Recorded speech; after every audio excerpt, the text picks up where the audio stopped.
Assalamualaikum warahmatullahi wabarakatuh.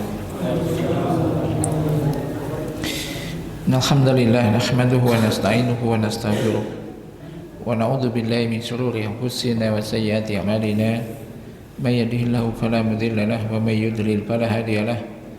Asyhadu an la ilaha illallah wa la syarika lahu wa asyhadu anna Muhammadan abduhu wa rasuluh sallallahu alaihi wa ala alihi washabihi ajmain. Amma ba'd. Jemaah sekalian yang dirahmati Allah Subhanahu wa taala, alhamdulillah kita melanjutkan kajian kita di kitab Umdatul Ahkam, dan kita sampai di hadis yang ke-15 kalau nggak ada sekarang ya.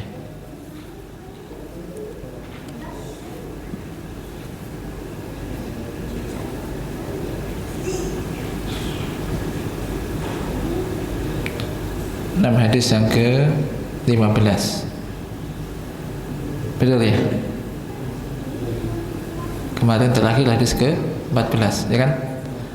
Nah, al-hadis al-khamis asyar, hadis yang ke-15, qala mu'allif rahimahullah an Abi Qatadah al-Haris bin Rib'iyyin al-Ansari radhiyallahu anhu anna nabiyya sallallahu alaihi wasallam qala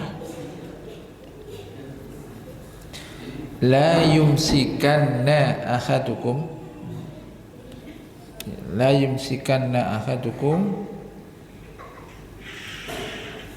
zakarahu biyaminihi wa huwa yabulu wa la yatamassah minal khala'i biyaminihi wala yatanaffas fil ina'i. Al-Bukhari wa Muslim. Nah, hadis ini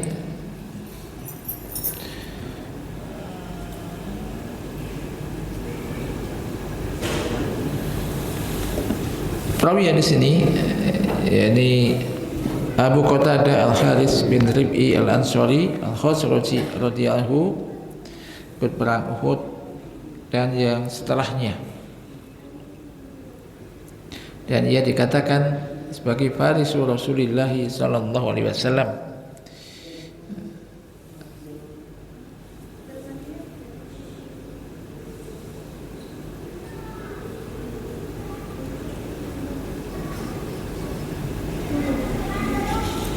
Kemudian pembahasan hadis ini, tema hadis ini yakni tentang beberapa adab yakni terkait dengan membuang hajat dan yang lainnya.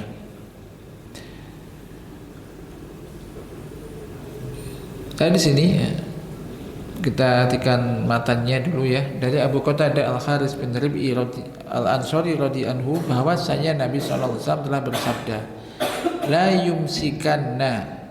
la yumsikanna ahadukum zakarahu biyaminihi wa huwa yabul. Janganlah salah satu di antara kalian, jangan sekali-kali salah satu di antara kalian itu memegang kemaluannya dengan tangan kanannya, wa huwa yabul, ketika dia sedang buang air kecil. Ini larangan untuk memegang kemaluannya dengan tangan kanan ketika sedang membuang air kecil.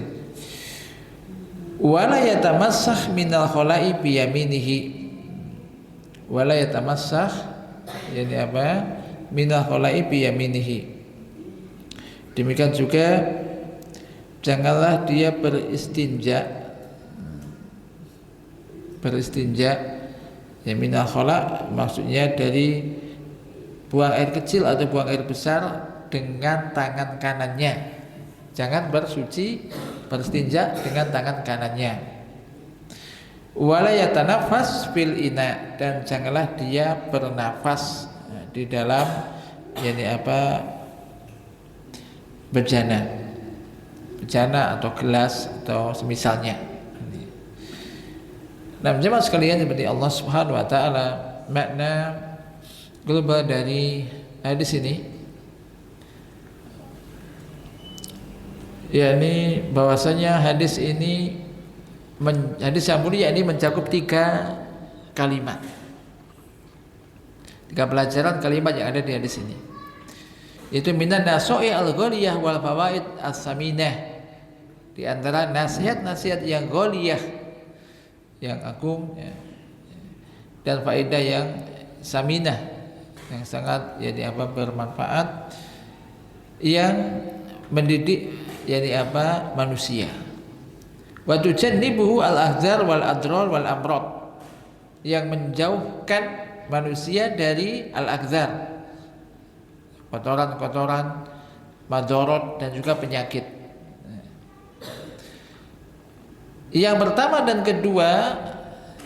dan kedua yaitu alla yamassa dzakarahu halaya baulihi. Tadi hendaknya orang itu, manusia, tidak memegang kemaluannya pada saat buang air kecil dan pada saat membersihkan kotoran baik dari depan atau dari belakangnya. Jangan melakukan itu dengan tangan kanannya. Karena tangan kanan ini disiapkan oidas lil asya'i thayyibah, disiapkan untuk hal-hal yang baik, wa mubasyaratil asya' al marghubah fiha, dan untuk memegang sesuatu yang disenangi dan dicintainya, seperti makan dan minum. Maka apabila tangan kanan ini memegang hal-hal yang najis dan bercampur dengan hal yang najis, kemudian setelah itu dia memegang makanan dan minuman dan juga berjabat tangan dan yang lainnya, maka ini akan menjadi sesuatu yang kurang disenangi. Wa rubbama hamala asmaha syai'an min amradil khafiyah, dan terkadang bisa jadi ia membawa, tangan kanan ini membawa yaitu sesuatu dari penyakit-penyakit yang tidak tampak. Ini yang pertama dan kedua. Umumnya orang jabat tangan juga tangan kanan, makan dan minum dengan tangan kanan. Termasuk juga kita sebutkan orang megang, makanya kalau megang entong mau tambah lagi kalau makan bersama gitu, ya pakailah tangan kanan atau kiri. Kadang-kadang tangan kanan ini makan, tangan kiri imbuh lah gitu. Nah, ini. Saya bayangkan tangan kiri lah. Umumnya kan tangan kanan tuh. Yang ini tangan kiri. Habis itu ada orang berikutnya tangan kanan. Yang bagus tangan kanan. Apalagi endong untuk pegang, banyak yang pegang kan. Bayangkan kepas tangan kiri. Ya kepas tangan kirinya ini suci orang yang ini. Kalau ada sesuatu dari amrod nempel di situ di pegang tangan kanan, siapa yang salah? Maka ini adab. Jadi adab. Kadang kita mikirnya mau megang tangan kanan, kan tangan kanannya kena nasi, ya kan? Sayur basah gitu kan. Ya enggak, tapi ini kan bersih sudah. Sebelum makan kita sudah cuci. Nah ini kotoran makan enggak masalah. Tapi ini yang demikian yang disunahkan. Maka ini jangan menggunakan tangan kanan untuk hal-hal yang semacam tadi. Untuk cebok, untuk membersihkan bagian depan belakang dari tubuh kita, maksud depan belakang ya bagian yang untuk melakukan kotoran dari depan atau belakang, kubul atau dubur. Nah, ini semacam itu. Yang ketiga, an-nahyu 'anil tanaffus fil ina' alladhi yusrabu minhu atau yasrabu minhu, yaitu larangan untuk bernafas dari ini apa? Bejana atau gelas yang ia minum darinya. Lima fi dzalika minal adrari katsirah, karena di dalam hal itu ini bisa terdapat adrar, madorot yang banyak. Alati minha takrihuha li syarib ba'dahu, yang ini apa? Di antaranya adalah menjadikan orang yang akan minum setelahnya pun jadi kurang nyaman. Bahasanya minum dari sesuatu dikokop ya langsung diminum langsung gitu, diminum langsung. Padahal sisanya masih ada. Misal orang harus minum dari situ langsung, minum sisanya diberikan kepada orang lain mau minum dari situ, makanya menjadikan kurang suka orang ini. Takrihuhu lisyarbi ba'dahu. Kama annahu qad yakhruju min anfihi ba'dal amrad.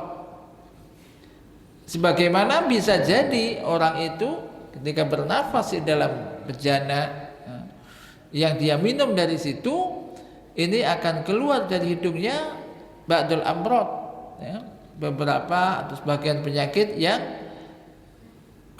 mencampuri air tersebut sehingga berpindah, yakni dari keluar dari nafasnya itu keluar ke dalamnya situ. Idza kana syaribu al-mutanaffis al-maridun, jika orang yang minum dan bernafas dalam bejana itu sedang sakit. Wa qad yahsulu min at-tanaffus ala syurbi dararun ala syarib. Demikian juga bisa jadi bernafas ketika sedang minum ini bisa menimbulkan madarat bagi orang yang minum tersebut. Ketika yang dipas bernafas air masuk, ya, ini ketika bernafas air masuk dan juga keluar darinya, bisa jadi semacam itu, tersedak dan semisalnya. Wa syari'u la ya'muru ila bima fihi al khairu was shalah, ini harus digarisbawahi di sini. Dan pembuat syariat ini tidaklah memerintahkan kecuali sesuatu yang di situ terdapat kebaikan dan kemaslahatan. Tidak ada dalam Islam ini sesuatu yang diperintahkan di situ ada madarat, atau sesuatu yang dilarang kok ada kemaslahatannya kok dilarang. Tidak ada. Jadi dalam memerintahkan, syariat ini tidak memerintahkan kecuali sesuatu yang di dalamnya ada khair, yaitu kebaikan dan juga kemaslahatan. Kebaikan dan kemaslahatan. Wala yanha ila amma fihi darar wal fasad, dan tidaklah pembuat syariat ini melarang kecuali sesuatu yang di dalamnya terdapat madarat dan juga kerusakan. Coba contohnya, ada nggak sesuatu yang dilarang padahal di situ ada manfaat? Contohnya apa? Nggak ada. Adakah sesuatu yang diperintahkan oleh syariat namun di situ ada madarat, membahayakan kok diperintahkan? Nggak ada. Minum khamr dilarang karena ini membawa apa? Madarat. Bukan juga ya, misalkan bungkus rokok ada membunuh, rokok membunuh kamu, ya nggak boleh kan? Hanya membunuh kok dihisap. Nah, ya coba semacam itu. Artinya syariat ini tidaklah memerintahkan kecuali sesuatu yang baik, dan tidaklah melarang kecuali sesuatu yang ada yang membahayakan situ. Maka kita tahu faedahnya apa tidak? Mengapa sih kok ini dilarang? Ketika nas itu jelas, ya sudah tinggalkan aja. Yakinlah. Ternyata begitu diteliti ternyata memang ada madaratnya. Diperintahkan karena ada manfaatnya. Ini. Kemudian ikhtilaful ulama, ada perbedaan pendapat di antara ulama. Ikhtilaful ulama hal nahyu litahrim aw lil karahah aw lil karahah. Apakah larangan di hadis ini menunjukkan larangan untuk menunjukkan haramnya hal itu untuk dilakukan atau makruh? Menunjukkan haram atau makruh. Maka fazahaba az-zahiriyatu ila tahrim. Yani golongan zahiriyah berpendapat larangan itu menunjukkan tahrim, yaitu diharamkannya hal itu. Berpegang kepada zahirnya hadis, akhzan bi zahiril hadis. Sementara jumhur ulama berpendapat karohah, menunjukkan makruh aja, makruh, ya sebaiknya ditinggalkan. Ala anaha nawahun ta'dibiyatun. Jadi ya teman, ini bimbingan tentang adab. Jadi sebaiknya ditinggalkan, ini tapi makruh. Walaupun demikian ya tentunya kalau ditinggalkan tentu lebih baik. Itu lebih baik tidak dilakukan 3 hal itu. Pelajaran yang bisa diambil dari hadis ini yang pertama, an-nahyu an masjid zakari bil yumna khalal baul. Yang pertama, larangan untuk menyentuh atau memegang zakar dengan tangan kanan pada saat buang air kecil. Pada saat buang air kecil. Nah, ini adab. Ya, terutama laki-laki, ya kan. Maka sebutkan simatul zakar sini, ya kan? Ini, ya kan? Ya, laki-laki perempuan ya pokoknya tidak boleh. Kalau ini kan memegang ya, berarti ini terutama ini masuk zakar memegang kemaluan tadi dengan tangan kanan. Yang kedua, an-nahyu anil istinja bil yumna. Ini laki-laki dan perempuan sama. Larangan untuk beristinja, cebok, ya, beristinja, bersuci dengan tangan kanan. Dengan tangan kanan. Ya, ini juga mulai anak sejak kecil dibiasakan. Anak-anak dibiasakan ini. Yang ketiga, larangan ketiga, an-nahyu anit tanafus fil ina. Larangan bernafas di dalam bejana yang berisi air yang dia minum darinya. Ini.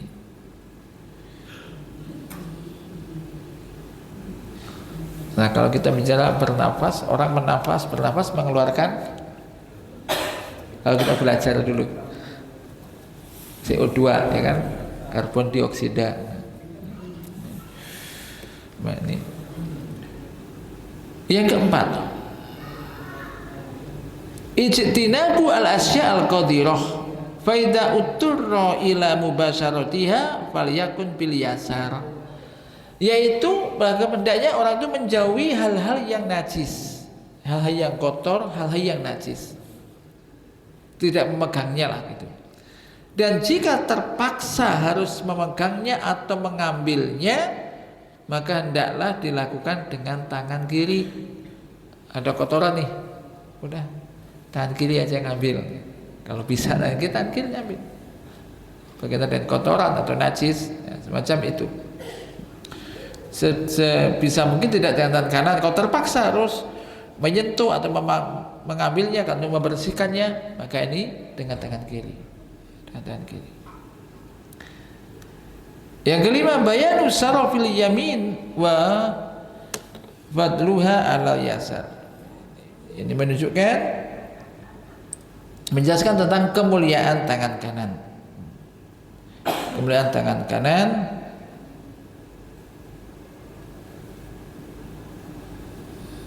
atas tangan kiri.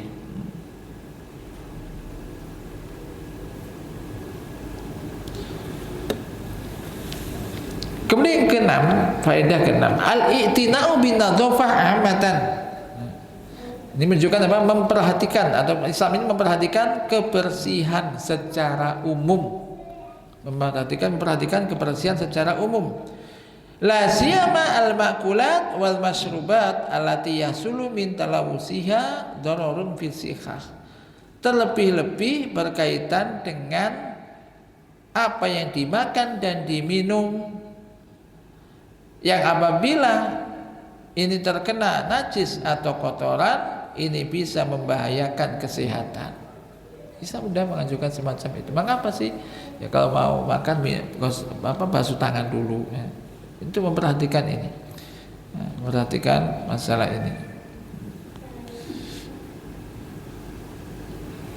Yang ketujuh, sumuwus syar'i, tingginya syariat, tingginya kedudukan syariat ini, di mana syariat ini memerintahkan setiap hal yang bermanfaat dan memberikan peringatan dari setiap hal yang mendatangkan madharat atau membahayakan.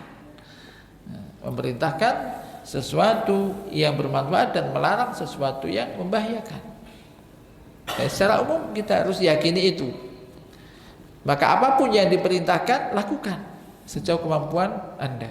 Apapun yang dilarang oleh Allah dan Rasulnya, maka tinggalkan. Nabi mengatakan, ma amartukum bihi fa'tu minhu mastata'tum. Apapun yang aku perintahkan, lakukan sejauh kemampuan kalian. Wa manahitukum anhu fastanibuhu, dan apapun yang aku larang tinggalkan. Ini Nabi bersabda demikian. Termasuk ini kan berisi apa? Larangan. Udah tinggalkan. Kenapa kamu enggak? Nabi melarang, ya udah selesai. Nabi kita melarang itu sudah. Nah, ini.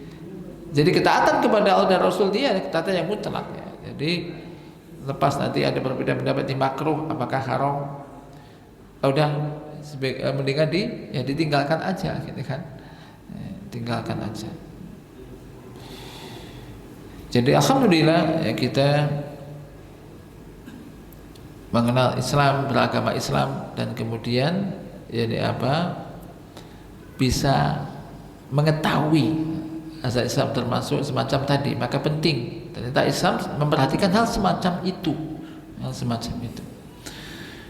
Nah, berikutnya masuk ke hadis yang ke-16. An Abdillah bin Abbas radhiyallahu anhu qala marra nabiyyu bi qabraini faqala innahuma la yu'adzabani wa ma yu'adzabani fi kabirin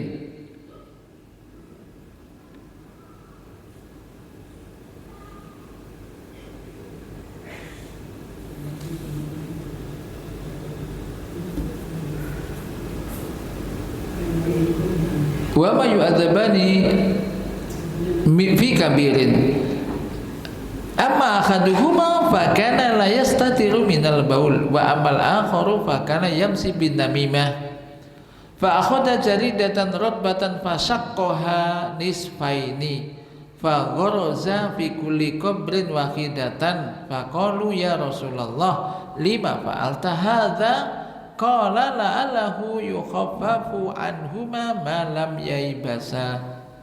Al-Bukhari wa Muslim.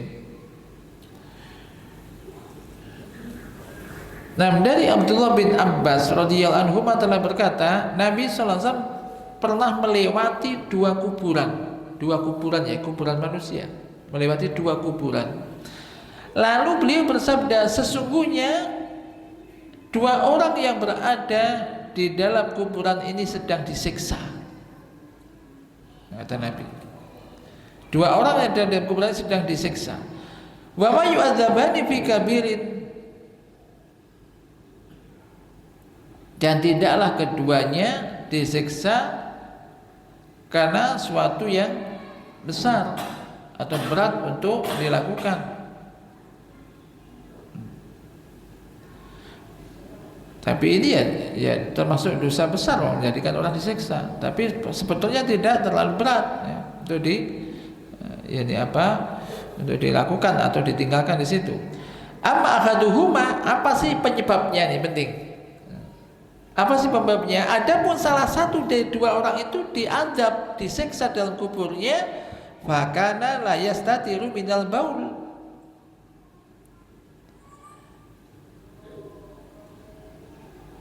yaitu karena dia tidak menjaga dirinya dari air kencing, tidak melindungi diri dari air kencing itu. Kemudian yang lain di sini diriwayatkan juga la yastabri'u, ya tidak menjaga diri dari air kencing, tidak menjaga kesuciannya. Wa amal akhar, adapun yang lain disiksa karena yamsi bin namimah, yaitu mengadu domba, yaitu berjalan suka mengadu domba antara satu dengan yang lainnya, menukil berita tapi dengan tujuan untuk supaya memecah belah atau merusak.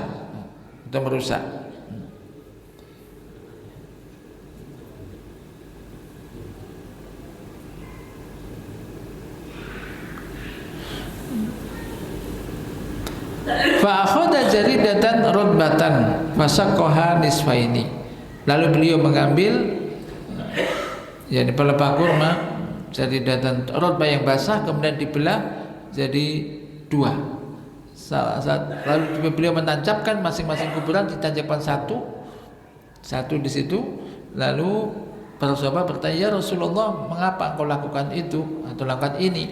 Qala, beliau menjawab, la'allahu, yani la'allahu, atau semoga ia bisa meringankan dari siksa dari keduanya selama belum kering.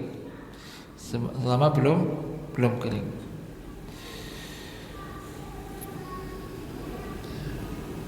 Nah, bagaimana kita sebutkan tadi beberapa mufradat sini.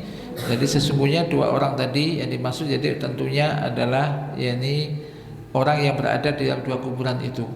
Kuburan maksudnya orang yang tempat untuk mengubur, di kuburan mengubur manusia. Kemudian tadi disiksa salah satunya tadi karena tidak tadi menjaga diri dari air kencingnya. Ini menunjukkan pentingnya orang untuk menjaga diri dari najisnya air kencing ini. Bukan memang secara umum azab kubur disebabkan karena sebab air kencing. Ini kan menjadi sebab. Maka dikatakan tadi tidaklah keduanya disiksa karena fi kabir, dalam sesuatu yang besar, maksudnya sesuatu yang bukanlah sesuatu yang berat baginya untuk meninggalkannya. Misalkan orang bisa nggak orang kencing itu misalkan dengan supaya airnya kencingnya nggak nyiprat mengenai pakaiannya, kemudian habis kencing kemudian bersuci supaya air kencing nggak mengenai pakaiannya, kan mudah itu, semua orang bisa, ya kan? Ya, habis kencing cawi gitu kan, bersuci gitu kan. Kalau ada air dengan air, nggak ada air dengan batu kan bisa sebetulnya. Tetapi kan tadi itu kurang perhatikan itu, maka tidaklah mereka disiksa karena sesuatu yang berat, untuk meninggalkannya. Tidak berat untuk meninggalkan itu. Misalkan tadi menjaga diri dari air kencingnya supaya nggak mengenai pakaiannya atau tubuhnya ketika buang air kecil, ya kan.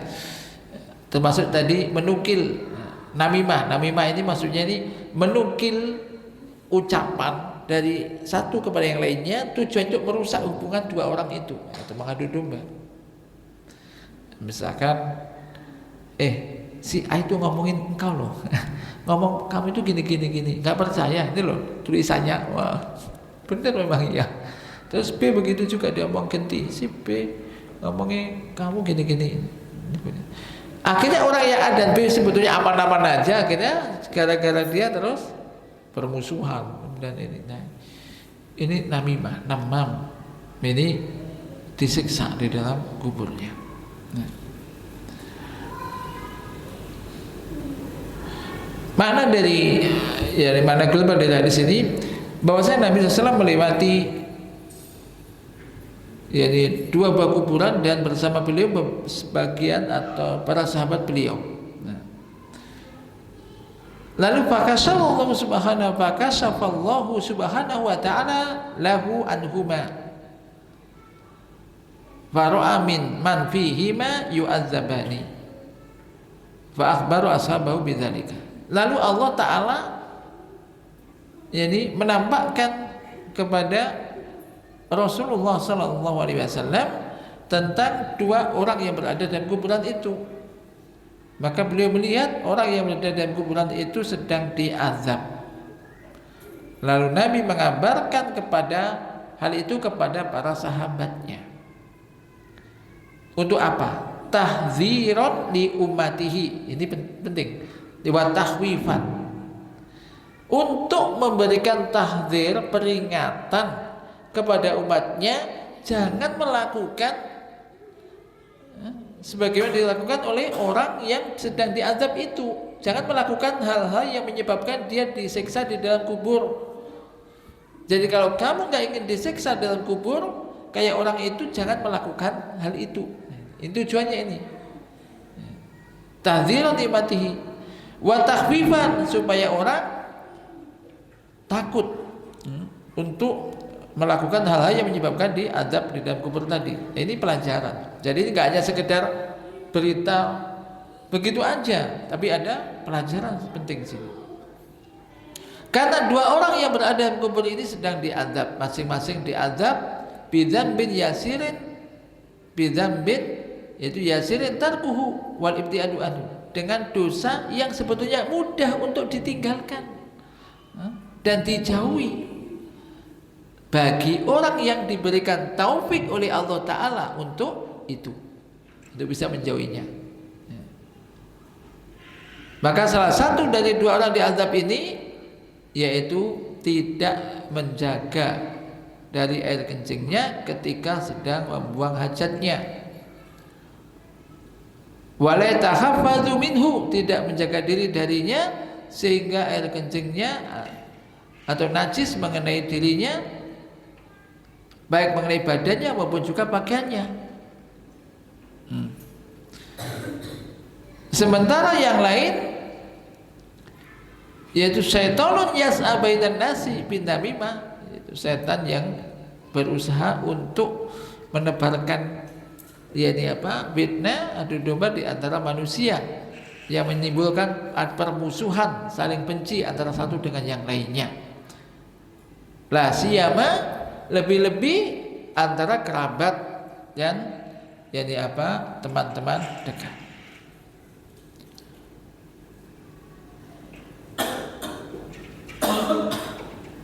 Jadi yang tadi bagaimana saya katakan, yang ini datang kepada yang ini, A datang mendatangi A, menukilkan berita tentang B gini, mendatangi B memberitakan tentang A begini, akhirnya terjadilah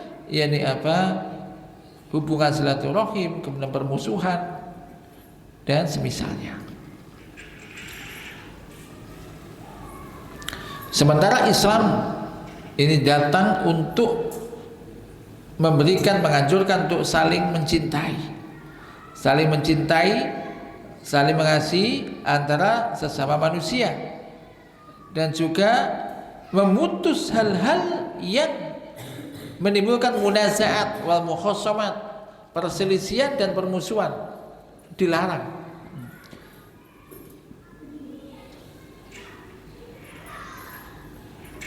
Akan tetapi Rasul yang mulia, yang penyayang ini merasa memiliki rasa kasihan kepada dua orang yang diazab itu, lalu mengambil pelepah dari pohon kurma yang basah, dibelah dua bagian, satunya ditancapkan di masing-masing kuburan. Lalu para sahabat Nabi SAW bertanya apa yang dilakukan oleh Nabi dan dianggap asing gitu kan. Maka Nabi mengatakan la Allah yukhaffifu anhu, barangkali semoga dengan itu Allah meringankan dari keduanya azab yang menimpanya malam selama dua pelepah kurma ini belum kering.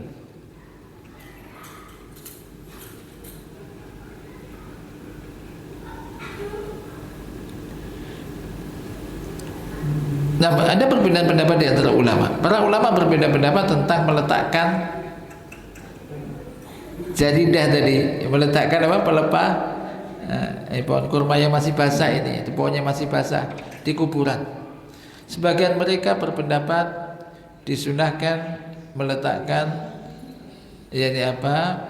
pelepah tadi, semacam pelepah kurma tadi yang masih basah di kuburan. Karena mereka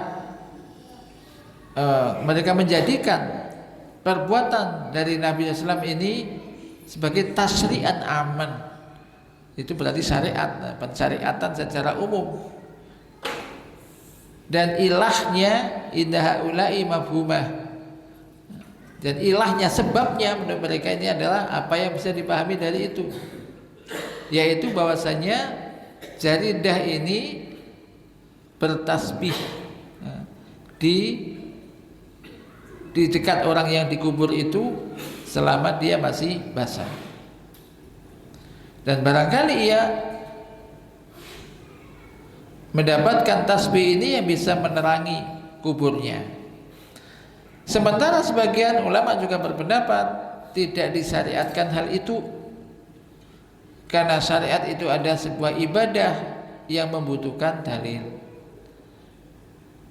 Dan tidak ada dalam syariat yang itu menetapkan hal itu. Adapun hal ini adalah faqadiyatun ainin, yaitu qadiyah ini masalah yang khusus ya, hikmahnya tidak diketahui. Oleh karena itu Nabi SAW tidak melakukan hal itu kepada sahabat yang lain, kepada selain dua orang dalam kuburan ini. Demikian juga tidak ada seorang pun dari sahabat yang melakukan hal itu.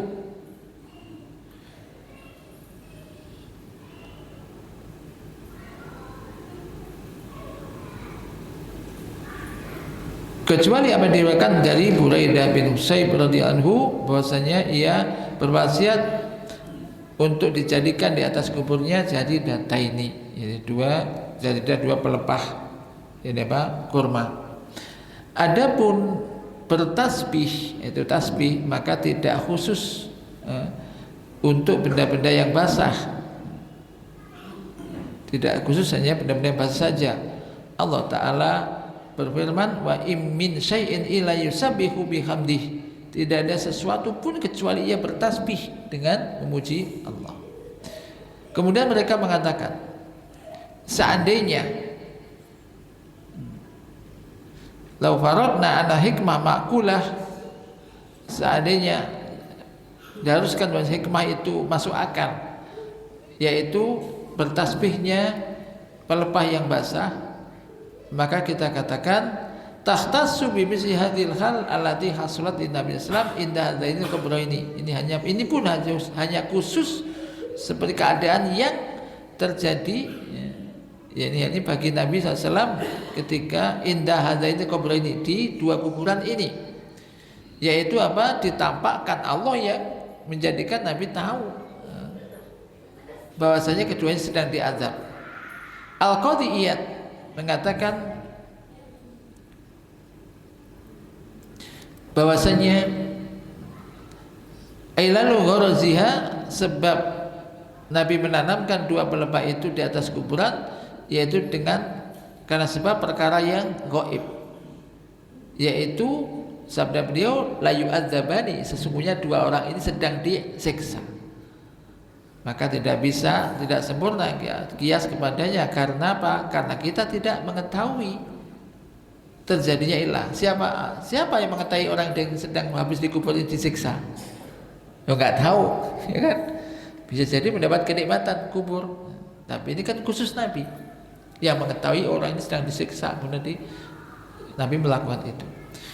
Nah, jemaah sekalian dari Allah Subhanahu wa taala, beberapa faedah pelajaran yang bisa diambil dari hadis ini. Yang pertama, yaitu isbatu azabil kubur, benar adanya tentang azab kubur, sebagaimana telah banyak nas-nas tentang itu, dan ini adalah madhab aksarul ummah. Ini bagian besar ummah ini berpendapat jadi memang ada azab kubur. Makanya contohnya ini ada dalilnya, kita sebelum salam, ketika setiap sholat tahiyat, sebelum salam ini paling tidak hendaknya jangan ditinggalkan membaca minta perlindungan dari 4 hal. Habis innaka hamidum majid, nah sebelum salam baca isti'adzah dari 4 hal. Nabi memerintahkan itu, yaitu Allahumma inni a'udzubika min azabi, ada azabi jahannam dulu, ada kubur dulu boleh. Min azabi jahannam wa min azabil kubri wa min fitnatil mahya wal mamat wa min fitnatil masih dajjal. Ini berlindung, ya Allah, aku berlindung pada Engkau dari azab jahannam, dari azab kubur, atau min azabil kubri wa min azabi jahannam, dari azab kubur, dari azab jahannam, dan dari fitnahnya kehidupan dan kematian, dan dari fitnah dajjal. Ini. Jadi ini tiap sholat kalau bisa jangan ditinggalkan ya sebelum salam ini. Dan sekarang azan dulu kayaknya. Nah, kita lanjutkan sedikit ya. Yang kedua adalah pelajaran adalah tidak menjaga diri dari najis menjadi sebab azab di dalam kubur. Maka yang wajib adalah menjaga diri dari najis. Termasuk di sini hadis ini menunjukkan bahwasanya kencing ini binisbah ila adzab qabri khususiyah, memiliki kekhususan terkait dengan azab kubur. Itu dikuatkan dengan apa yang diriwayatkan oleh Al-Hakim dan Ibnu Huzaimah, bahwasanya aksaru azab kubur minal baul, sebagian besar azab kubur disebabkan karena kencing, air kencing. Maksudnya air kencing dari orang itu sendiri, ya, air kencing dia, karena dia tidak menjaga diri dari najis itu. Maka ini penting untuk diperhatikan. Kemudian juga haramnya namimah, yaitu namimah mengadu domba di antara manusia, dan itu menjadi sebab azab, dia diazab di dalam kubur. Maka jangan sampai berupaya melakukan sesuatu menimbulkan perpecahan antara umat. Yang keempat, yaitu kasih sayang Nabi SAW terhadap para sahabatnya dan semangat keras beliau untuk menjauhkan kejelekan dari mereka. Kemudian yang berikutnya as-satru an-dzunub wal uyub, yaitu as-satar menutup, yaitu menutup dosa-dosa dan aib orang. Dari mana kita ambil? Karena di sini Nabi tidak menyebutkan orang yang diazab siapa, nggak disebutkan namanya siapa, nggak disebutkan. Nah, ini menutupi aib, menutupi aib dan dosa seseorang. Karena yang diinginkan ada sebabnya supaya orang-orang bisa menjaga diri itu dan tidak disiksa. Yang keenam adalah mayu azabani bi kabir, yaitu tidaklah mereka diazab bi kabir karena suatu yang besar, maksudnya karena sebab ya, dosa yang berat untuk ditinggalkan.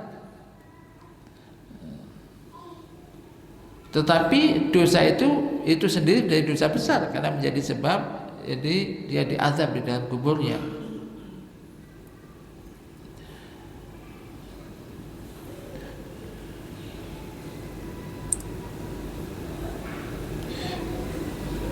Nah, terkait dengan ini pula saya menyebutkan tidak disunahkan bagi kita untuk meletakkan pelepah kurma yang basah di atas kuburan, karena kita tidak mengetahui bahwasanya orang yang sedang di dalam kubur itu sedang diazab. Kita tidak tahu itu.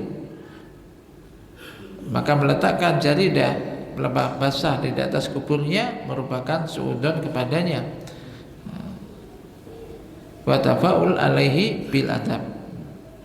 Jadi intinya ini tidak disunahkan untuk meletakkan pelepah yang basah di atas kubur seorang.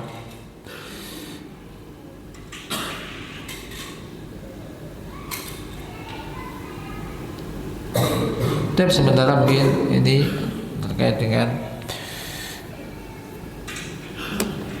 apa yang bisa kita ambil pelajaran dari hadis ini, semoga menjadi pembelajaran. Dan sekali lagi jangan mengesampingkan atau menganggap remeh masalah air kencing ini.